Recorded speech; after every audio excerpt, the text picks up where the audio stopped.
فاطمہ سغرا نے اپنے بابا کے نام پھر ایک خط لکھا جس میں اپنے حالات لکھے اور پھر بابا کی جدائی اور وجہ سے رونے لگ گئیں۔ ایک قاصد نے شہزادی کے رونے کی آواز سن لی اور بڑا متاثر ہوا۔ کچھ دیر رونے کے بعد اس نے معلوم کر لیا کہ رونے والی بچی امام حسین کی بیٹی فاطمہ سغرا ہے جو بابا کے فراق میں رو رہی ہے۔ اس سے بلند آواز سے دروازے پر صدا دی، السلام علیکم یا اہل البیت النبوت و معدن الرسالت، اور کہا میں قاصد ہوں۔ میں ابھی تک جی رہی ہے کہ کب بھیا علی اکبر اسے لینے آئیں گے۔ ہاں بابا، سغرا ابھی زندہ ہے۔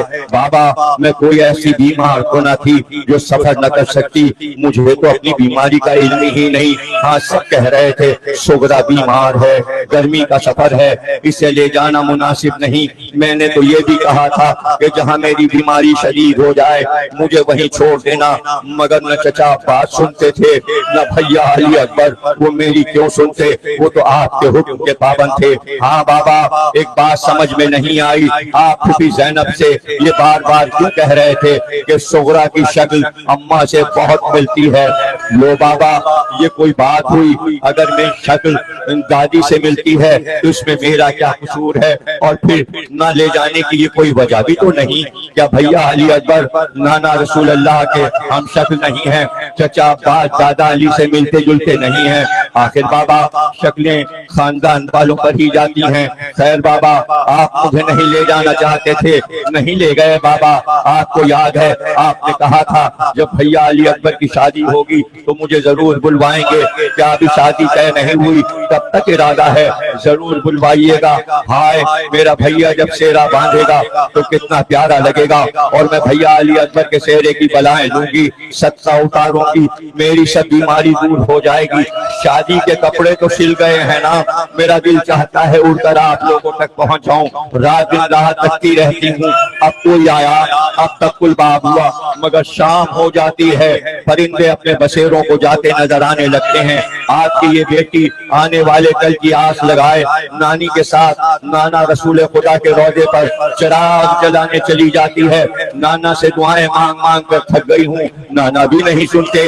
بابا، رات کو بڑے ڈراؤنے خواب آتے ہیں، رات کو نیند نہیں آتی، جیسے ہی ذرا آنکھ لگتی ہے نہ جانے کیا دیکھتی ہوں۔ خواب میں ایک صحرا نظر آتا ہے، صحرا میں خون کا دریا جوش مارتا نظر آتا ہے۔ بابا یہ کیسا خواب ہے؟ ایک دم گھبرا کے اٹھ بیٹھتی ہوں، اور جب سے بابا محرم کا چاند چڑھا ہے مجھے ایک پل چلے نہیں آتا۔ بابا میرا کھانا پینا بھی چھوٹ گیا ہے، نانی کچھ کھلاتی ہے تو منہ سے باہر آنے لگتا ہے۔ بابا سب خیریت تو ہے نا؟ اب تو آس پڑوس کی سہیلیوں نے بھی آنا جانا چھوڑ دیا ہے۔ جب گلی میں چھوٹی چھوٹی لڑکیوں کی گود میں ننھے منھے بھائی دیکھتی ہوں مجھے اپنا بھیا علی اصغر بہت یاد آتا ہے۔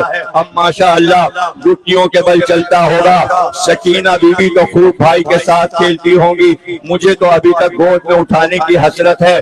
دو جوڑے بھیا علی اصغر کے لیے بھیج رہی ہوں، اماں رباب سے کہنا ضرور پہنائیں، اور جو پہنائیں تو اصغر کے کان میں کہیں کہ مدینے والی سغرا بہت یاد کرتی ہے۔ یہ سن کر میرا بھیا علی اصغر ہنس پڑے گا۔ میری طرف سے خوب پیار کرنا اور اصغر سے کہنا کہ اپنے ننھے ہاتھ اٹھا کر دعا کرے کہ سغرا سے جلد ملاقات ہو۔ بابا ننھے معصوموں کی دعا فوراً قبول ہوتی ہے نا؟ ضرور کہیے گا پھوپھیاں کیسی ہیں اور محمد کا کیا حال ہے؟ ہاں بابا، چچا عباس سے کہنا کہ کیا سغرا کو بھول گئے؟ میرا سلام کہنا بابا۔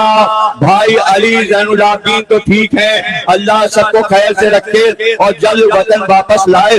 بابا جس دن سے آپ گئے ہیں میں نے نئے کپڑے نہیں بدلے، اور جب تک آپ سب آ نہیں جاتے نہیں بدلوں گی۔ بابا آپ تو بابا ہے نا، ہم غریب بیٹیوں کے دل کا حال کیا جانے، بیٹی کے دل کا حال تو صرف ماں ہی جانتی ہے۔ اماں بھی خاموش ہے، یاد تو کرتی ہوں گی جو سغرا کے دل سے گزر رہی ہے وہ سغرا ہی جانتی۔ بابا کبھی کبھی ایسا لگتا ہے سب آ گئے، میں بھاگی بھاگی دروازے پر جاتی ہوں مگر وہی سناٹا، وہی سونی گلیاں، بس ایک آہ بھر کر رہ جاتی ہوں۔ بابا کیا میری قسمت میں یہی لکھا تھا؟ بیٹی تو آپ کی ہوں مگر اب وقت کے امام ہیں، زیادہ بول بھی تو نہیں سکتی۔